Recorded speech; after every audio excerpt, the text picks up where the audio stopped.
Imagine walking up to your front door after a long day, only to be stopped by a stranger accusing you of something you didn't do. That's exactly what happened to a young black child simply trying to enter their own home. It started when a neighbor, who was part of the homeowners association, saw the child walking up to the house and made a shocking call to the police. She claimed that the child didn't belong there and that something wasn't right. The tension built quickly as officers arrived, ready to investigate the situation, but what they didn't expect was what would happen next. As the officers spoke with the child, something didn't sit right. After looking into the situation further, it became clear that the child was in fact the homeowner's family member, simply returning home after school. But things took a dramatic turn when the HOA member's story started to unravel. What should have been a normal day turned into an intense standoff with police, and in a surprising twist, the neighbor who made the false report ended up being arrested. What led this HOA Karen to make such a dangerous and false accusation? How did the situation escalate so quickly? Stay tuned to find out what happens next in this shocking encounter. To understand how this situation spiraled out of control, we need to take a closer look at the community where this all unfolded. The neighborhood, a quiet suburban area, was known for its tight-knit homeowners association that enforced strict rules on everything from lawn maintenance to house colors. But behind the well-manicured lawns and calm streets, tensions were simmering. Many residents had grown uneasy with new families moving into the area, and there was an unspoken divide between the longtime residents and the newcomers. The young child, who had just come home from school, was part of one such new family. The child's parents had recently moved in, eager to settle down in a peaceful environment. Little did they know, their family's arrival had caused ripples of discomfort among certain neighbors. One of those neighbors was the woman who made the call to the police, the self-appointed enforcer of the neighborhood's rules. When the woman saw the child entering the house, something triggered her suspicion. Was it the child's appearance? The fact that they didn't know the child personally? Or did she simply not approve of the family's presence in the neighborhood? Whatever the reason, the woman took matters into her own hands, believing that the police would back her up. But as the officers arrived, it became clear this wasn't as simple as she thought. The story she told was starting to fall apart, and the tension between her and the officers grew. As the officers approached the house, the atmosphere grew more tense. The child, now standing on the porch, was visibly confused by what was happening.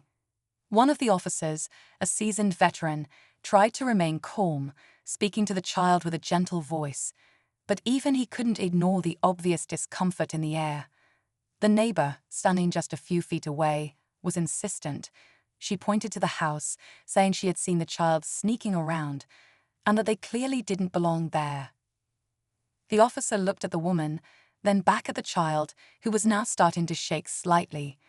It was clear this wasn't just about a simple misunderstanding. It felt like something deeper was at play. The officer's partner took a moment to talk to the child's parents, who had rushed outside after hearing the commotion. They confirmed that the child indeed lived there, and even showed documents to prove it. But the neighbor wasn't backing down. She started to raise her voice, claiming the child was too young to be trusted on their own, suggesting that something was off about the situation. Her words were laced with a mix of disbelief and something more unsettling, something that hinted at her true motivations. The officers, now sensing the growing tension, turned their attention back to her. The situation was escalating, and the child was caught in the middle, unable to understand why a neighbor was accusing them of something so serious. What had started as a simple visit home was turning into a nightmare, and the community was starting to pick sides. Whispers spread quickly, with some neighbors siding with the woman, while others began to question her intentions. What was she hiding? What did she truly want? And why had she decided to target this family? With every passing minute, the weight of the situation grew heavier. The false accusation wasn't just an error in judgment, it felt personal. As the officers continued to question the woman, cracks started to appear in her story. But would they be enough to stop the situation from spiraling out of control? The clock was ticking, and the truth seemed just beyond reach. The situation was now teetering on the edge. The officers, having gathered enough information from the child's parents and neighbors who had witnessed the whole scene, started to press the woman for more details. But she seemed rattled, her composure slipping. She was becoming more defensive, repeating the same accusations, but the cracks in her story were becoming harder to ignore. The officers exchanged glances, each one silently questioning if she was telling the truth or if there was something far more sinister at play. Neighbors had gathered by now, drawn out by the noise, and the crowd had grown. Some whispered in the background, uncertain of what was happening, while others were beginning to question the woman's motives. It wasn't just about the child anymore, it was about trust, about a community that was starting to unravel in front of everyone's eyes.